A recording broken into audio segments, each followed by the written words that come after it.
You are now listening to the sounds from the belly of the beast.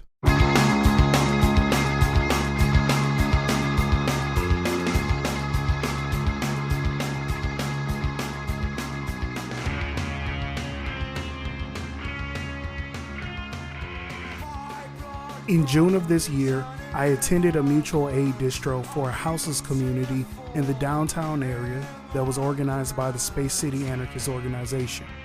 First, I spoke with members of the community, Ricardo Manriquez and Christopher Aaron Booth, a queer couple, about their experiences and struggles.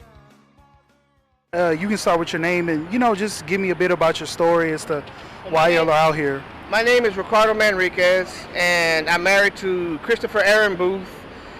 We've been out here under the East Tex Freeway for 7 months. We got kicked out of the Star of Hope because they found out that we were a gay couple, and they didn't want us there. So when they kicked out my partner, Chris, after so many write-ups, they were writing him up for everything you can imagine just to get him out of there, because they knew if they got him out of there, I would be behind him. So when they kicked him out, they kicked him out with no clothes, only what he had on his back and his medications. So I waited a couple of hours until after the powers that be left so that I could take all of my clothes with me, and they wouldn't try to take them from me, because they take everything from you if you quit the program or you get kicked out. They don't let you take anything with you. And because I knew he was going to need clothes and stuff, I was going to have to share with him. So we've been out here 7 months. We got married about 9 days ago, and I'm about to have I'm about to have surgery to have the rest of my prosthetic leg, my leg amputated because of a bone disease called osteomyelitis. So we're hoping that we're going to get out of here with that. But they are going to sweep this place in September, so we're doing whatever we got to do to get out of here before that happens. And I won a lawsuit against the Star of Hope because they gave me a chemical to use to clean and didn't tell me how to use it properly. When it splashed in my eye, I got third-degree chemical burns and lost my eyesight completely. And we're out here for financial reasons. We don't do drugs. We don't drink. Chris smokes cigarettes, but that's it. And that's why we're out here, is for financial struggles. And I got a below the left knee amputation right now. But once they do the next amputation, it'll take the rest of the left leg completely. And we're just trying to stay straight, and stay positive with everything that's going on. Chris just got sick and was in the hospital for the last 9 days with pancreatitis, and I almost lost him a couple of times. He was in bad shape when we first got to the hospital, but they fixed him up pretty well, so hopefully, he stays on that track of, getting better and stuff. And you also said you were a veteran, correct? Yeah, I'm a veteran. I served in the U.S. Marines from 93 to 2004. I did 3 tours. I did 1 in Iraq, and I did 2 in Afghanistan. On my second tour in Afghanistan, which was my 3rd tour overall, due to bad intelligence, my team was ambushed, and me and a corporal were the only survivors out of my whole team. But I was in a firefight, and I got shot 3 times in my left leg with an AK-47, and thus lost my leg. And I've been through 3 amputations now because they had to cut the first time because they couldn't save the leg. And I've been cut 2 more times because of a bone disease called osteomyelitis, which is what's going to cause me to get another amputation, because they're going to have to take the rest of the leg off, because if they can't catch it before it passes the hip bone, it spreads to your spinal cord and your major organs, and there's nothing they can do. And they say usually people who are in that situation have 12 to 18 months left before they pass on, because there's absolutely nothing at all that they can do to try and stop it. Wow, thank you for telling me that. And I want to also get your perspective on the sweeps, because Houston isn't the only place doing sweeps. Just last week, Dallas was trying to the Dallas officials were trying to sweep a particular area of Dallas, and a few of the organizers and anti-fascist organizers were out there as well, defending houseless people and protecting them. That's what is supposed to happen here. The agency that me and Chris are going through is called Search, which is right down the road from us. They help you with all kinds of different programs. We've been approved for housing as a couple, and we're just waiting for the process to be completed, but they say it could take anywhere from 4 to 6 months for that to be completed. And we were told by certain, I'm not going to name their names, but certain officers with the Houston Police Department that are real cool with us and they're really good people, and they just try to help us out with information to be prepared, even though they're not supposed to.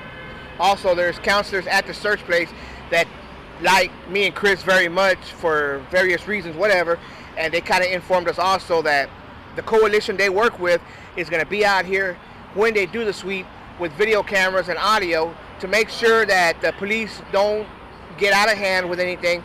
Plus, they're also supposed to be bringing some kind of a school bus to help us pack up our stuff. And if it goes as they say that here in Houston, the city council has been having secret meetings, getting all their funds together, and that if you get swept up with the sweep that they're going to do, and you're in some kind of program trying to get housing, they're going to put you up in a motel for 3 to 4 months, and they're going to try to speed rush the rest of your process to get housing, to get you out of that motel and into housing faster. Now, if you're just out here to be out here and you're not trying to better yourself in any way, you're not part of any kind of program, they're still going to put you up in a motel, but they're only going to put you up in a motel for 30 days, and then they're going to kick you out back on the streets. But like I said, me and Chris, we've been part of a search now for almost 7 months since we've been out here, and we have been approved for housing, like I said, so. But we're trying to do everything we can to not be here when the sweep happens. We're going to try to get out of here on our own. I got a lawsuit that I settled with the Star of Hope because it was their fault that I lost eyesight in my left eye. I'm blind completely now from my left eye.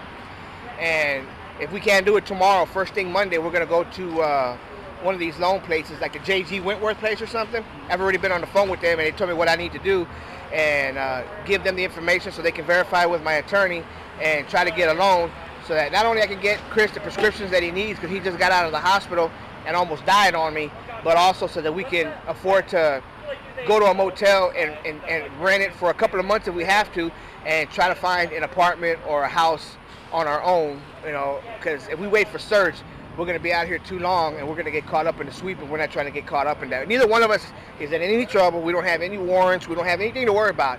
I mean, that's not the issue. It's just we don't want to get caught up in that whole situation because a lot of people have told us they say one thing, but when it happens, they do another, and it can be real ugly the way they do people and stuff. What agenda do you think like the city sort of has in doing the sweeps? Well, we found out that there was another campsite on the other side of town about 2 or 3 months ago that got swept up, and it was handled very badly, and apparently some police officers got in trouble for what they did. A lot of people went to jail that didn't have to go to jail because of the way the police were acting. That's why they're saying that the coalition is going to go through search this time and be out here with video cameras and audio, and they're going to bring a school bus, not only to transport people to these motels that apparently the city council has contracts with, but to make sure that nothing happens, and anybody who needs help getting packed up or whatever the case may be, they're going to bring boxes and tape and all that kind of stuff to help you load that stuff up, and hopefully, you know, this thing goes smooth or whatever. But like I said, me and Chris, we're not gonna find out. We're gonna get out of here before that. We gotta get out of here. He's not doing real good with what he just got out of the hospital with. I'm blind from my left eye. I'm missing my left leg. I'm about to get the rest of my left leg cut off. I've had 9 heart attacks in 12 years. I've had 2 heart surgeries. So neither one of us right now is in the best of health. He's a real bad diabetic. That's also what caused him to get so sick this time. And so, with everything going on, we'd rather just spend the money ourselves if I can get this loan through this company and try to get the hell out of here ourselves. You know what I mean? Because it's not worth it. A lot of these people, unfortunately, this is what they like. This is what they want to do. They want to get swept up because they want to go be able to stay at a motel for free and all that kind of stuff. Me and Chris talk about it all the time. We love responsibility. We love paying bills. We just want to get back to a normal life. Thank you for that. And what's maybe, and I know you've been saying how, you know, y'all aren't out here because of addiction or because of criminal stuff. Right. What is something that you want to let people know who have those sort of like perceptions of houseless people? Like, what would you want to tell them? Like, well, this has been an experience for both of us because we've seen a lot of bad, but we've seen a lot of good with like the organizations you work for that come out here. I mean, every weekend across the street, they set up 2 or 3 times a day. They give you brand new clothes, shoes, food to store in your tent, food to eat, hot food that either they cook themselves or they buy from somewhere to feed you.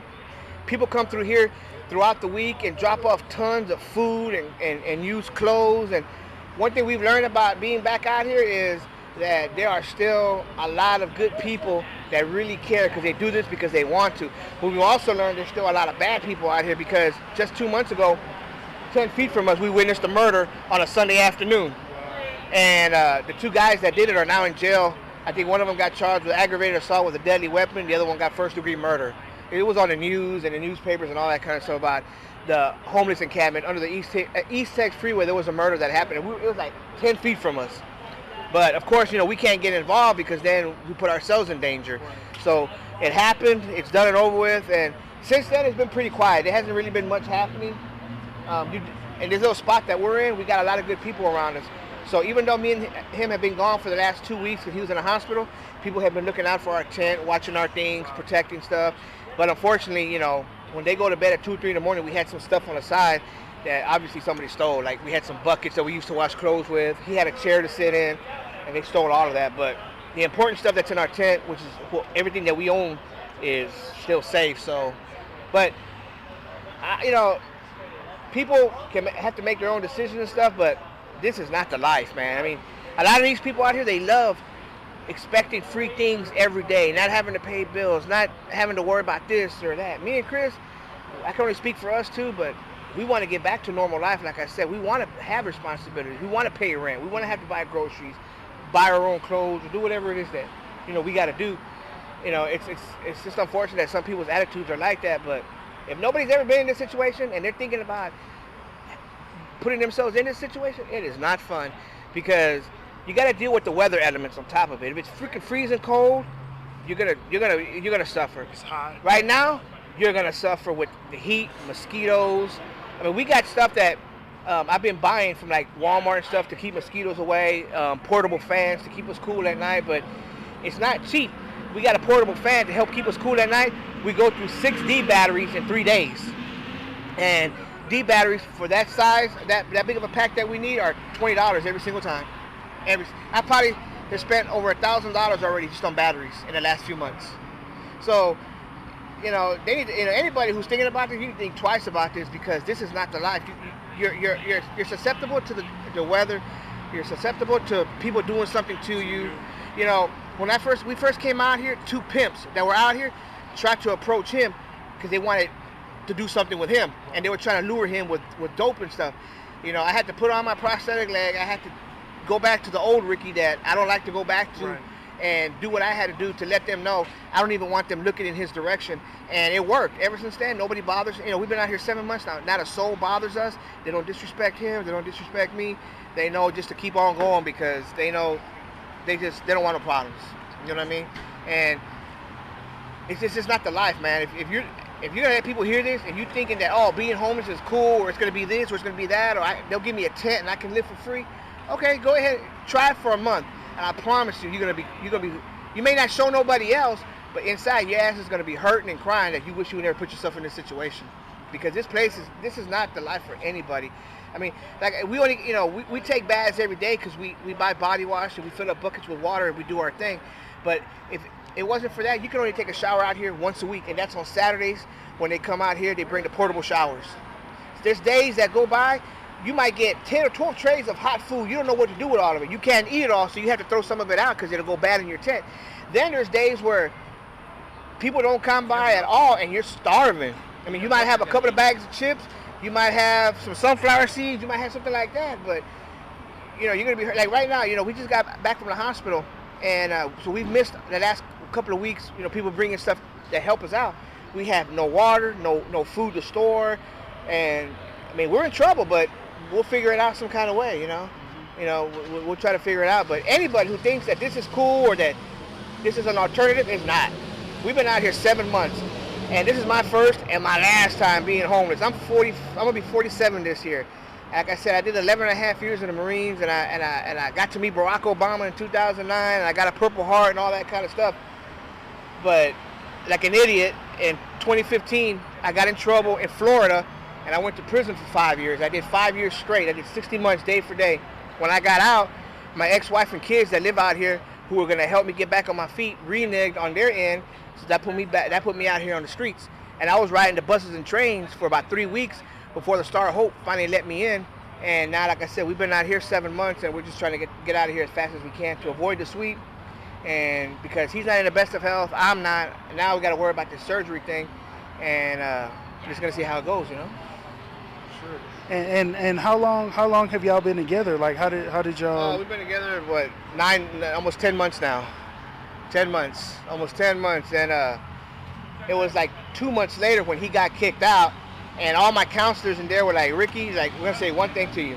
We don't recommend what you're gonna do about leaving the program to go be with him, but my case manager, he's a really nice man named Robert Durst, he's still there. He said, I don't recommend what you're doing, but I respect what you're doing. He's like, you gotta follow your heart, and if that's what your heart is telling you to do, then you gotta do what you gotta do. Don't let nobody else tell you different. Because I was like all upset. I was crying that day, and I was all emotional. I was like, I'm so worried about him. But we had a game plan because we knew something was gonna happen because the way they were all over us. So he knew where to meet me and not to move his behind at all. No matter how many hours it took me to get to him, he knew not to move and for me to wait there. And my case manager was like, look, man, I want you to clean your face up.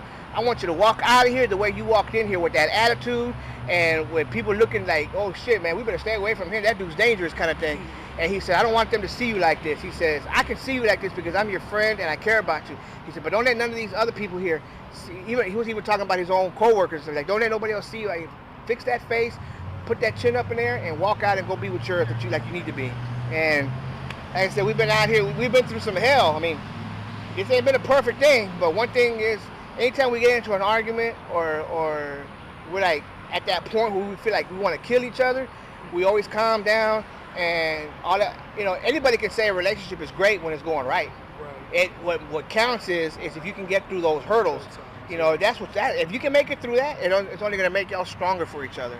And then that's what we knew that we were meant to be together. So we already planned on getting married, but we kind of rushed it a little bit because the insurance company that I was with the surgery I'm having, they want to put him up in a hotel for the next 3 to 4 months while I recover, so he won't have to be out here by himself and he can be close to me. But it was one hurdle after another, and finally they said, well, y'all are going to have to get a marriage license at the very least so we can turn that into the insurance company. But then it went from that to you got to get married kind of a thing, so we just kind of bum rushed the thing. We were going to do it anyway, and we just, you know, it was just a simple courthouse thing. You know, we got time down the road when we're on our own 2 feet, like we're doing our own thing, we can just do another wedding and do it right, you know, like just for the hell of it, you know. Absolutely. But I mean, if it wasn't for him, or you know, I don't know, man. I probably given up a long time ago because I'm an ex-Marine, man, and this place, I've told him a few times, this place has made me want to wave the white flag. I've wanted to just give up, you know, like because this it's not easy out here, man. This shit is hard. It ain't fun for nothing. I don't care what nobody says. This place is not fun. It is not easy. And then like I said, when I thought I lost him last week, first when I couldn't find him for over a day because he got lost, and you know he was smart enough to go back to the library and wait for me there, hoping that I'd come looking for him. And then again, Wednesday night and Thursday when he was in extremely bad, they had him in a trauma room at the ER the whole time because they thought they were gonna have to do all kinds of stuff to him. But he pulled through and he's doing okay now. So. Yeah, that's why I told him when I went to the hospital. I said I used to get pissed off a lot about little petty stuff, but now I don't even worry about it no more. As long as he's okay and we're together, that's all I care about. Thank you so much for that. Is there anything else you wanted to share with folks, or before we wrap up, or? You know, I don't like talking bad about places, but the Star of Hope is a trip, man. They help people, yeah. They got programs there, but there's a lot of catches. Like you can walk in there with 2 or 3 suitcases full of clothes. They take everything from you. You never get it back, and they give you 3 sets of clothes there and 1 pair of shoes. And then as you graduate programs, you earn more clothes that they send you back to the property room to get new stuff and everything else. But the stuff that you walked in with, I don't care if it's from Walmart or it's from freaking Paris somewhere, you never see it again. They keep it. And then if you quit the program or you get kicked out, if certain powers that be that are there are still working, they will not let you leave that property with anything but what's on your back and medications. That's why when they kicked my partner out, I waited until they left a couple hours later, and I grabbed everything that I could grab, and even in a wheelchair with a trash bag full of clothes bigger than me, I got out of there as fast as I could, and I got to him. The Star Hope You know, people joke about it. We joked about it when we were to Star of Hope, but we call it a cult because they make you go to 18 chapels a week, and all the classes you take are all about the chapel services you just went through. And if you don't become their Christian robot, and you don't believe and practice Christianity the way they want you to, you're doing it wrong. There was one point where they pulled me and my partner into a property room and surrounded us, 5 different counselors, and said that me and him were going to burn in the lakes of hell forever because of our lifestyle, and that we were being blasphemous on their beloved property that doesn't accept people like us and doesn't want us there. But they did it behind closed doors where nobody else could hear. In case we reported it, they could deny it.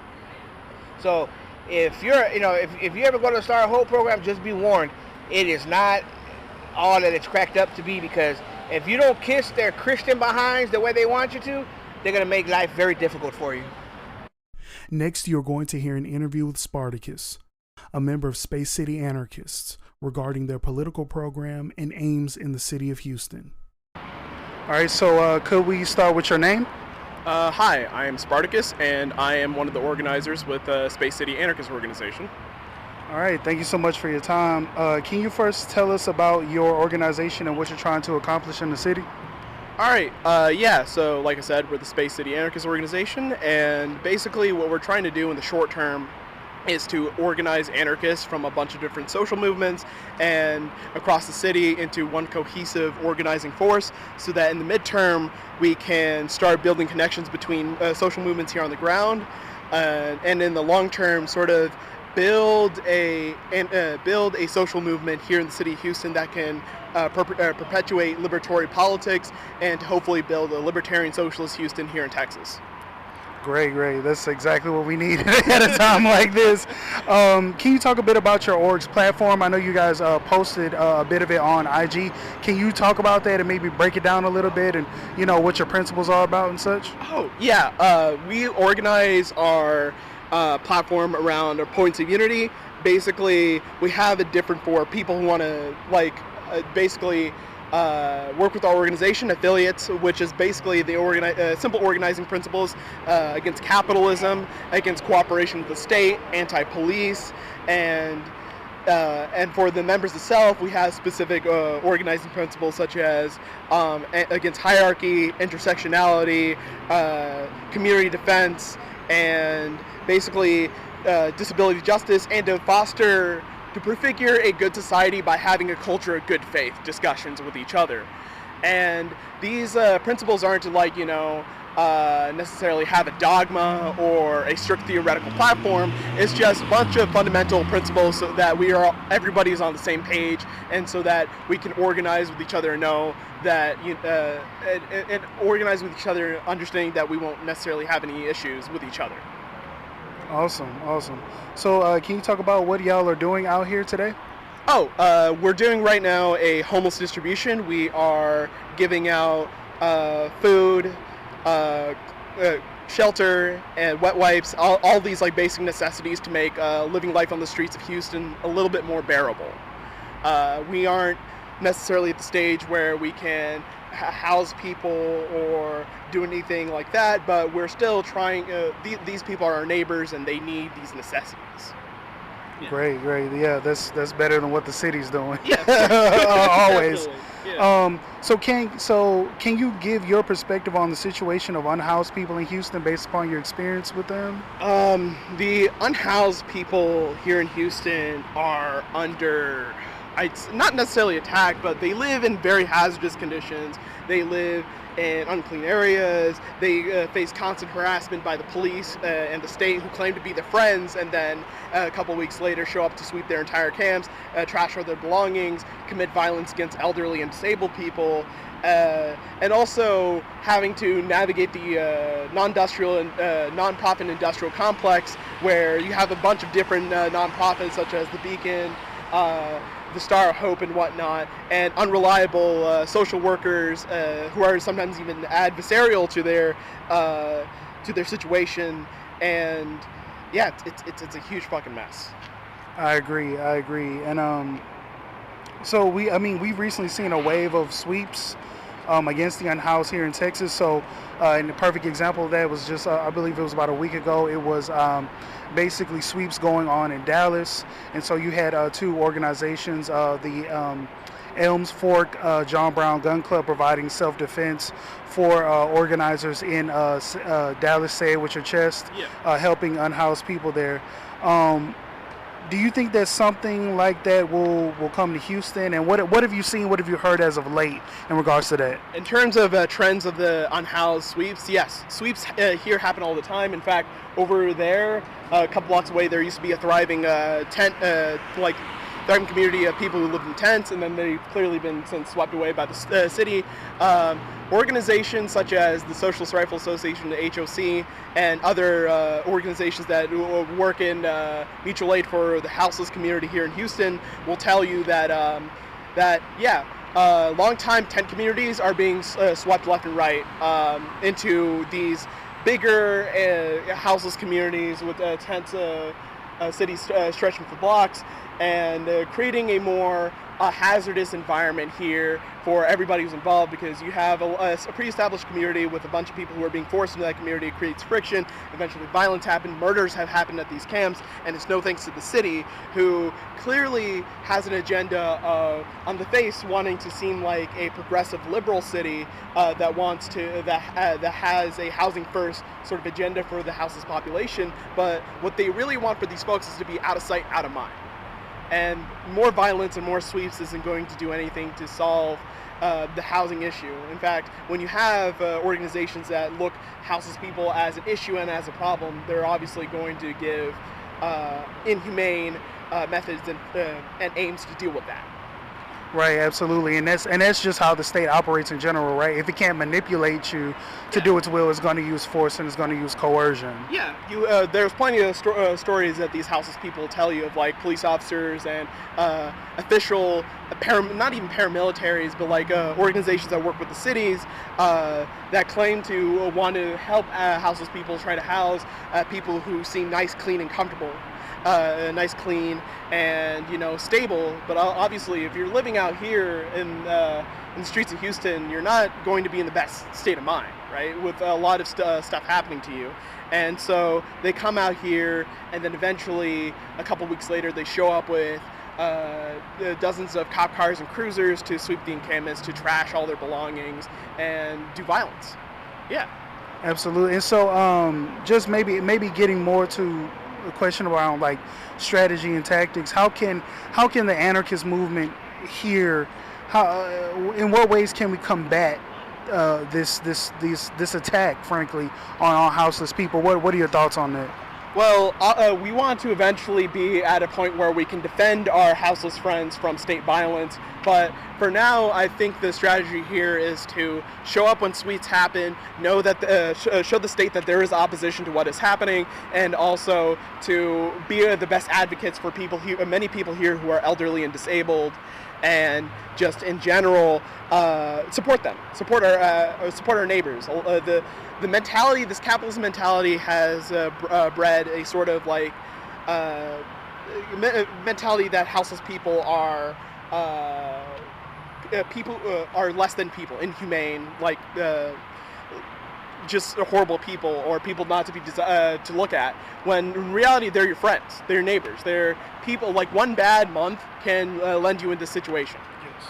One bad a day can put you out here in the streets, and that's what if you spend time with these houseless people, many people will tell you that. Yes, and that's something I try to emphasize to people all the time regarding unhoused people. It's like, look, under the capitalist economic system, we're all just moments away, months away, years away. You lose your job, you become injured, and your health insurance doesn't work. If you have it at all, you'll end up getting fucked, and you could become these same people that so many of us just ignore or just disregard and treat as vermin. You know what I mean? Yeah. And especially, like I said previously, with cities and organizations across not even Houston, but in the country in general, calling themselves Office for Homeless Solutions or looking themselves to solve the homeless issue, you're treating living human beings as an issue, as a problem, and not people who need your help. In regards to people like your regular, ordinary people, my best advice to them is to, first of all, change your mentality around how you view houseless people. They're your friends, they're your neighbors, they need your help, right? I think the best thing that a person can do is just to show out to a houseless camp, give out food, talk to them as if they're normal, everyday people, right? People who are in that vulnerable position need someone to talk to. And I think that it is important for everyday people to come around and be like, to treat, to be neighborly to the unhoused community here in Houston. Hey, amen to all of that. So do you have any words of advice for, again, talking to, everyday people who are probably concerned about these issues, but they aren't, they haven't officially decided to join an organization or join a movement? What advice would you give them? What sort of encouragement would you give them? Yeah, in terms of words of encouragement, the housing crisis is not going to stop anytime soon, with multinational corporations buying out apartment units left and right, gentrification raising up prices of neighborhoods to where people can no longer live in. It's not happening. The issue's not going away. There may not be people like out here in the streets living in tent cities, but there are still people who are living in abusive situations, who are crammed into apartment complexes and units, who don't have housing. And I think the words of encouragement is to show out and be neighborly. Just treat these people as if they're your neighbors and advocate for them, and to build structures to where to eventually where we can house all these people and do it in a way which isn't necessarily built on state violence or built on any sort of obligation. People need housing because that is one of their basic necessities as a human being. As the same way we all need food, we all need water. Shelter is one of those necessities. It should be given to people without any sort of consideration for their character or if they deserved it or not. They need it because they need that to live. Absolutely. Do you have any final words for our listeners? And also, just give a bit of information as to where people can find your organization and where you do your distributions and stuff like that. Right. So we're Space City AO, space all lowercase, Space City AO on both Twitter and Instagram. We post. We have Twitter posts and Instagram posts announcing our distributions. You're more than welcome. You're in fact encouraged to get involved, to support, come out to these distributions. And even if you aren't necessarily boots on the ground helping distribute food, water, and shelter to these people, we encourage monetary donations. Those donations will go towards helping our homeless friends here in the streets of Houston. Spartacus, thank you so much for your time. Thank you very much, Demetrius. This concludes our interviews with Ricardo Manriquez and Christopher Aaron Booth, members of a downtown houseless encampment and Spartacus of Space City Anarchist Organization. It is important for us to show solidarity with our houseless neighbors and lend support to revolutionary orgs such as Space City Anarchists. As they continue to serve these communities, please consider becoming a contributor to their Open Collective donation page. Send donations to Open Collective/Space City AO. That is Open Collective/Space City AO. Thank you so much for listening. This is Demetrius reporting for Belly of the Beast. Peace, love, and solidarity. He's made of bone.